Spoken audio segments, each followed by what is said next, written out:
Good morning, class.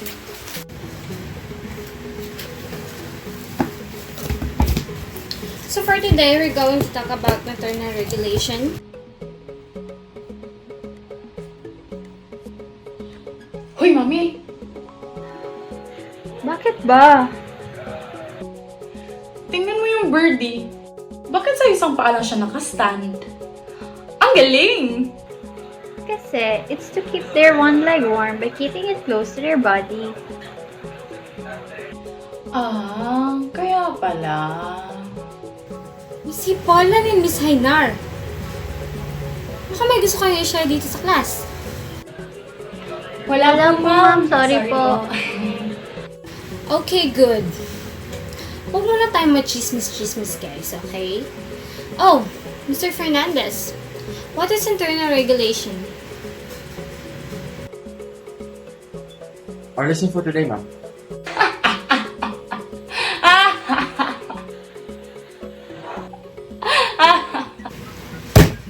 Quiet! Ay, nako. Lumumuro ka na, Mr. Fernandez, ha?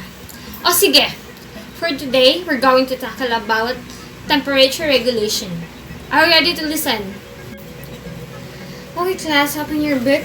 On page 290, we're going to tackle about internal regulation. First, I'm going to talk about temperature regulation. So, what is this? Actually, I'm going to first give you an example so that you can understand.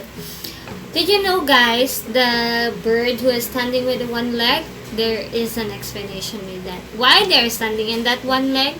Because, guys, para mag-circulate ang ilahang temperature. If ever gibugnaw sila or giinitan sila, they're going to stand in one leg, even though mas kabulutan, mas comfortable ba magtindo kung duha ka legs, right?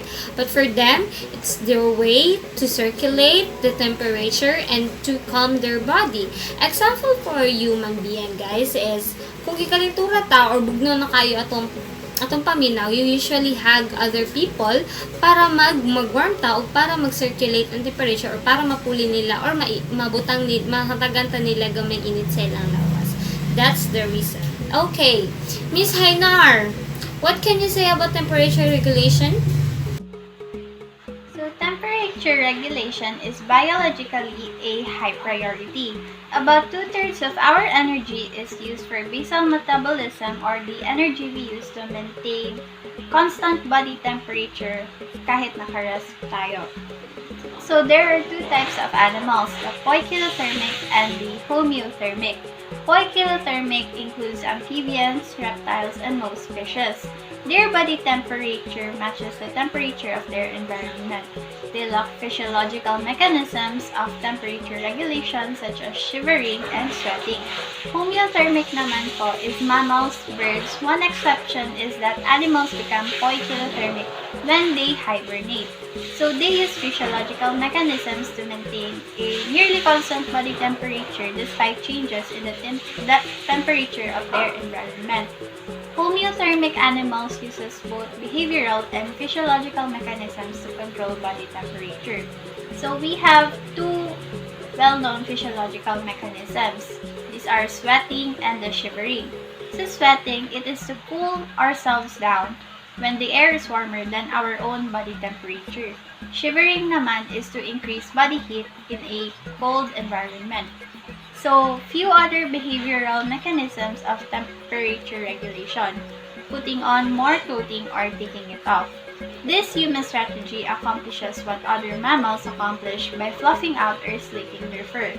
Another one is to become more active to get warmer, or less active to avoid overheating. The third one is to get warm, huddle, or cuddle with others. So, this is what we call making use of our own body heat.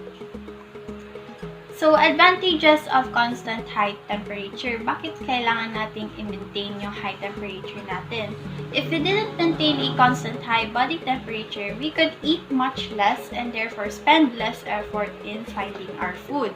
So, from the standpoint of muscle activity, we gain an advantage by being as warm as possible.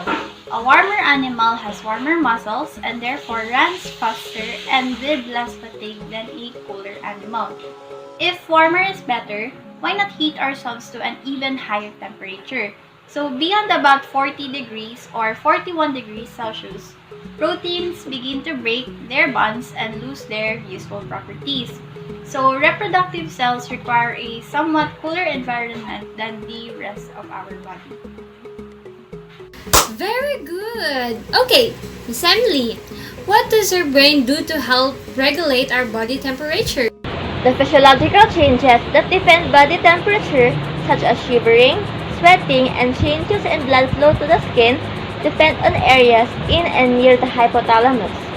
For example, on a sunny afternoon, kung kumain tayo ng ice candy, pwede tayong magkaroon ng tinatawag nilang brain freeze. Dahil ito sa pagkain natin ng halo-halo, kaya biglang lumamig ang ating brain temperature. Kaya in response, tayo ay magsishiver. Ganon din naman kung kain tayo ng mainit na sabaw. Pwede tayong in response magpawis or sweating. So ngayon naman, very good. Thank you, Miss Emily. So ngayon naman, si Miss July. Miss July?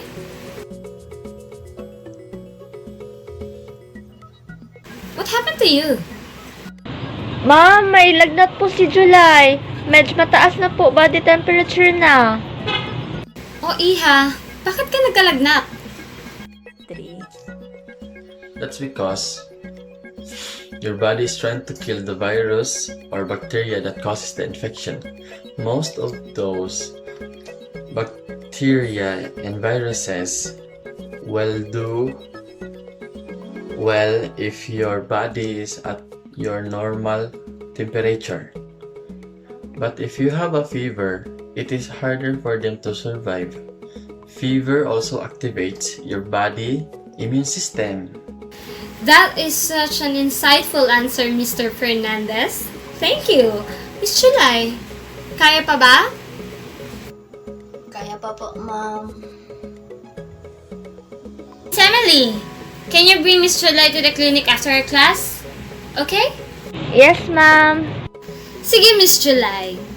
What can you share to us about the mechanism of water regulation?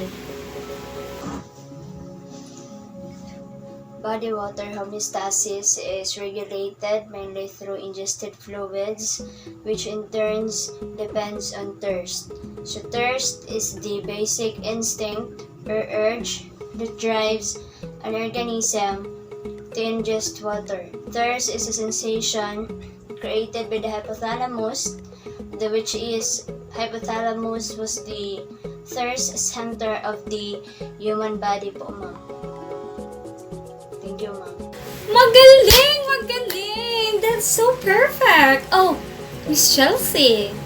Siguro naman nag-study ka kasi panay chismis niyo ni Miss Jainar kanina.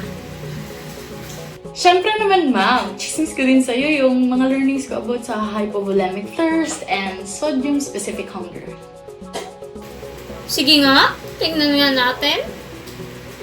So, hypovolemic thirst, ma'am, is a kind of thirst that is caused by loss of fluid volume sa ating katawan, which is from sweating, from bleeding, because of our daily activities, or even getting injured. Hypovolemic thirst can be there, can be visible.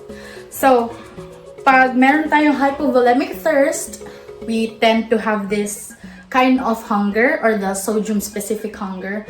When the body loses sodium, there is something in our brain na mag-crave for sodium-specific foods. For example, yung mga babae, pag may period kami or may period tayo, ma'am, we tend to want to eat this kind of food, like manggang hilaw. We want that.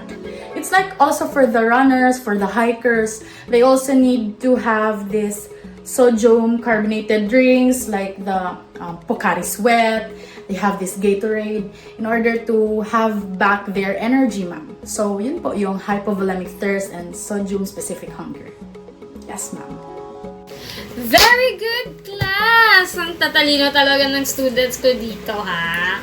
Dahil dyan, exempted kayong lahat sa final exam. Yes! Yes, I know it's a great news.